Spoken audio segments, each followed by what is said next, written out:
A cloud has lifted from the Pittsburgh skyline. A chapter that once lingered in uncertainty has now been sealed with ink and confidence. The Steel City's relentless pass-rushing machine, the heart, the hammer, the havoc, is staying home. T.J. Watt has signed a contract extension.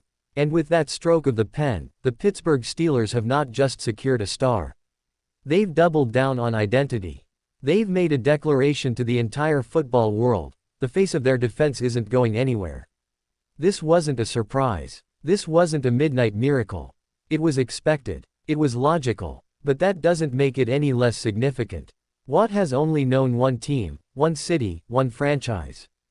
And now, that bond is stronger than ever.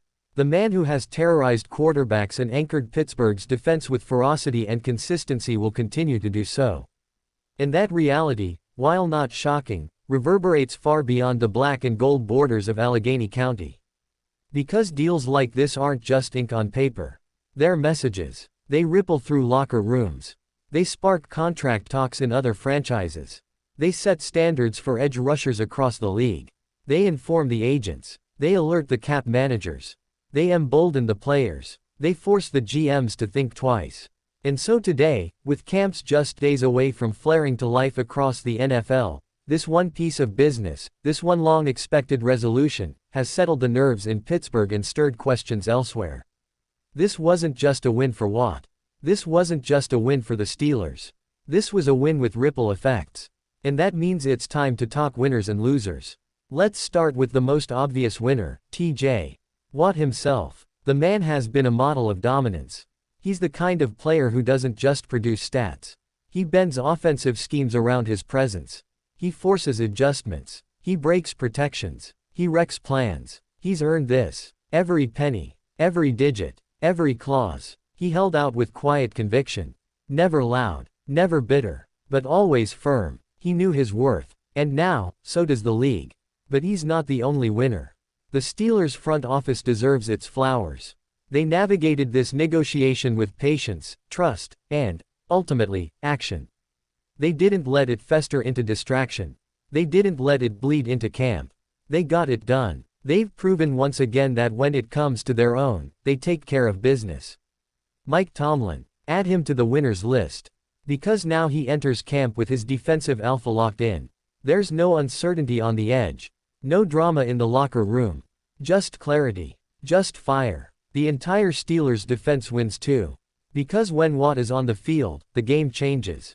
The linebackers have freedom. The secondary has time. The play caller has confidence. Everyone elevates. But the winners aren't just in Pittsburgh. Edge rushers across the league just got richer by proximity. Every player waiting for a deal, every agent building a case, just found new leverage. Because Watt's extension, even if anticipated, sets a fresh benchmark. Guys like Micah Parsons, Max Crosby, Aiden Hutchinson, Brian Burns, they all looked at this deal today and smiled. Because the market just moved, even if slightly. And that movement matters. Now, let's talk about the more subtle winners. Stability lovers in Pittsburgh win. The fans who crave continuity. The ones who believe in legacy and loyalty. They get to watch one of their own become a franchise icon, not just for a stint, but for a career. Merchandise sales. Definitely a winner. Those number 90 jerseys will keep flying off the racks.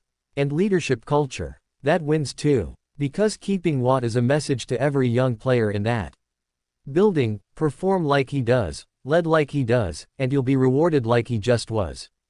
But for every winner, there's a flip side. And so, we must talk about the losers. First up, cap space flexibility in Pittsburgh. Make no mistake, Watt deserves this deal. But every dollar has a cost. And now the Steelers will need to thread the needle on other positions.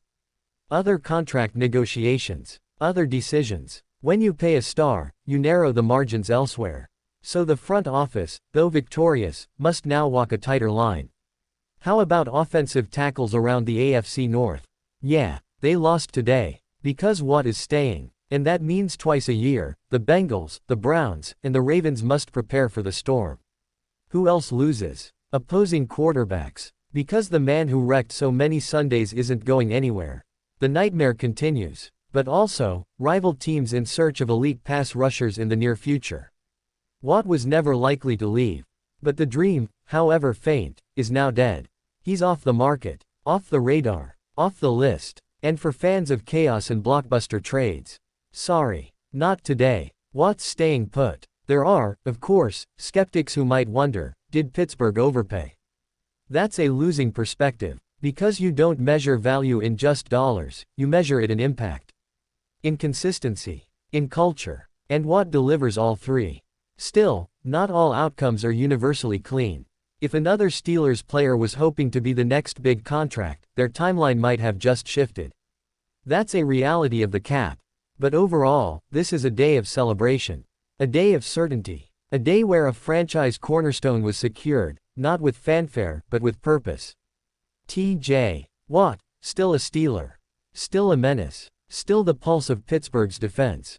The league moves on. The season approaches. The pads will pop. The battles will rage. But today, before the games, before the bruises, before the cheers, there's a contract, and a message. The Steelers take care of their own.